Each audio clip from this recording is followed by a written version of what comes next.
Censorship of ideas, concepts, history, and events is one of the primary focuses of the party in 1984.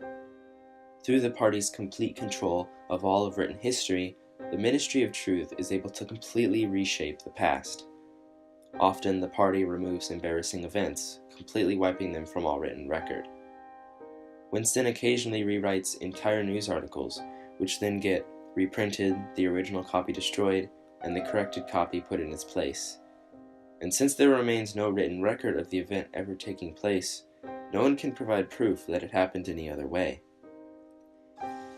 In 1984, tracing out the history would be utterly impossible, since no written record and no spoken word ever made mention of any other alignment than the existing one. Although censorship in China isn't as intense as in 1984, the censorship of the internet in China should not be underestimated. The Communist Party of China has taken similar actions to remove events of political protest and unrest from history, so much so that asking the average Chinese citizen about the events at Tiananmen Square would likely confuse them. Since Xi Jinping was elected president, he has been steadily increasing the level of censorship of the internet in China. In the past, the Communist Party has experimented with censorship in other fields of media. However, once the internet entered China, all new forms of censorship were needed to manage the seemingly infinite and unrestricted access to information that the internet provides. Much like the Ministry of Truth in 1984, the Communist Party's Ministry of Public Security had to develop ways of keeping information from their citizens. Over 62% of the population of China, around 800 million people, have access to and use the internet on a daily basis. That's over twice the entire population of the United States. Xi Jinping quickly discovered that he needed a way to censor information without giving the people the impression that he was doing so. The traditional method of censorship, complete blockage of certain websites, is still present on the Chinese internet. Almost all popular American social media sites and news sites have been blocked. These sites simply don't load. Google, blocked. Instagram, blocked. Twitter, blocked. Snapchat, blocked. Wikipedia, blocked. Reddit, blocked. Every American news site, blocked. More and more sites are being added each day. If you'd like, you can go to greatfirewallofchina.org and it'll let you see which sites are blocked in 5 major Chinese cities. But there is another form of censorship that is much more common. This form of censorship is called filtering. The main reason China blocks big social media sites is because they won't self-censor content based on Chinese policies. Some companies do agree to comply with the Chinese regulations for fear that they will lose one of the largest markets of internet users. These companies that comply have 2 versions of their sites, one that follows the regulations for China and a separate one for the rest of the world. But most companies don't agree to self-censor content on the platform. Therefore, for every blocked site, there is a Chinese duplicate that are required to comply with Chinese censorship laws. Baidu for Google, Renren for Facebook, Weibo for Twitter, WeChat for group messaging and electronic payment, and hundreds more.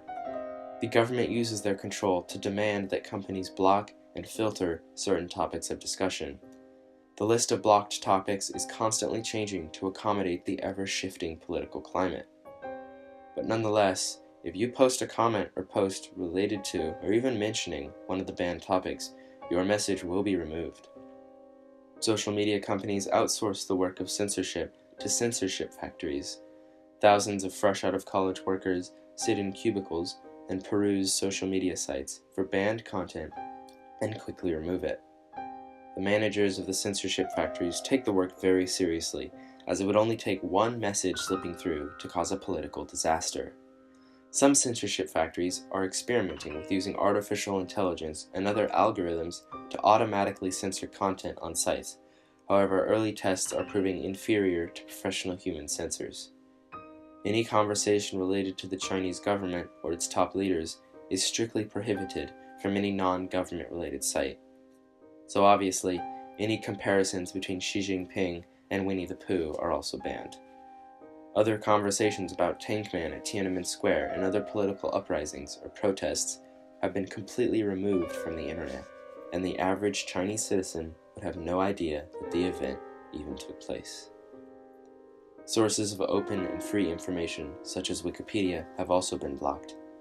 In the past, only parts of Wikipedia were blocked. However, the party has made changes to completely block all access to Wikipedia. When Xi Jinping changed the constitution to remove his term limits, subjects such as Emperor, President for Life, George Orwell, Animal Farm, and 1984 were blocked from discussion.